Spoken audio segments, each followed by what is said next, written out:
I just have to manually hit the record and stop button instead. That little part's not working, so. All right, let's get rocking and rolling. Everybody got their coffee, whatever they need? Now it's doing nothing. Huh? So now it's doing nothing. Now it's doing nothing. They find me. Where are you at? Right when you push the buttons and put that thing back up, Oh, it stopped yeah, following you. awesome.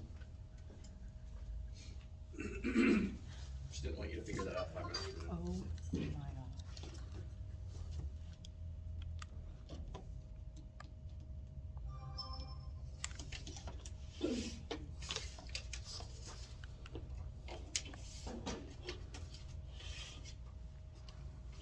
All right, now we're back online.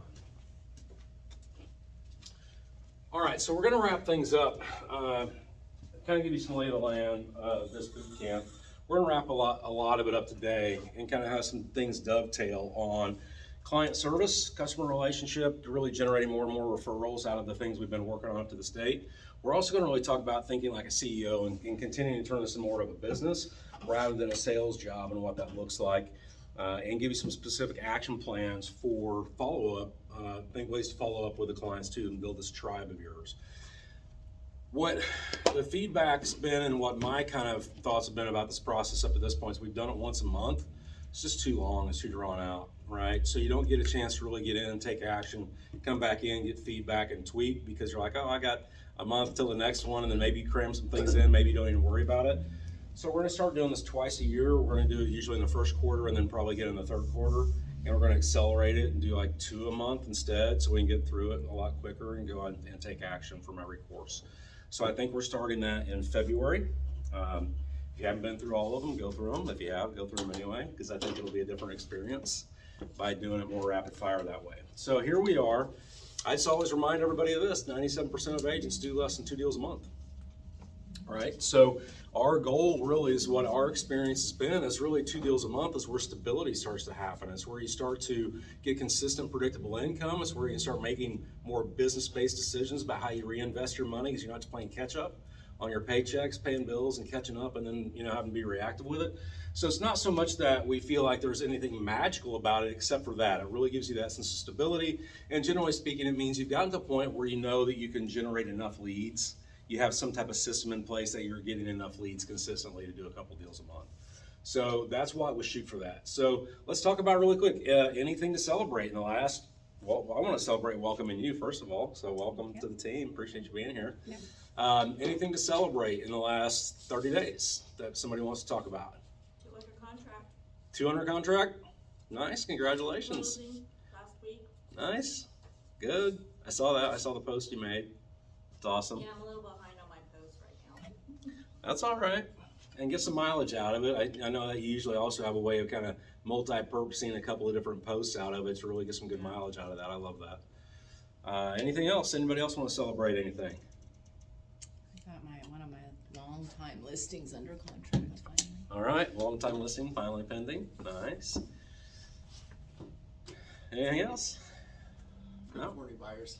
4 new buyers. Nice. Get them locked and loaded, man. Very nice. Well, good deal. All right, well, I love it. Let's dive in. So again, this is kind of the path we've been on, the path we're going to revisit is these different series of things. First of all, laying the foundation, kind of our mindset, working on some basic skills and figuring out what our lead pillars are going to be, putting in some of the keystrokes and talking about what they need to be for your lead pillars, and then going into the achievement phase. So today is part of that achievement phase, rounding out and really kicking in some of the things. So let's talk about the client experience journey. That is really an important piece of turning this into a business, right? So a lot of times when we're just doing deals here and there, we don't necessarily create a predictable experience for our clients. We're kind of reactive, we're winging it, right? And really, if you want to get to the point where you can scale this business and not only do it repeatably for yourself and for your clients so you can get more and more referrals, but so that someday you can maybe leverage that with buyers, agents, and other team members, you want to get to the point where you have a journey that you take them on. So what I want you to think about right now is what interactions are your clients engaging in with you consistently throughout the journey? So this is open conversation, right?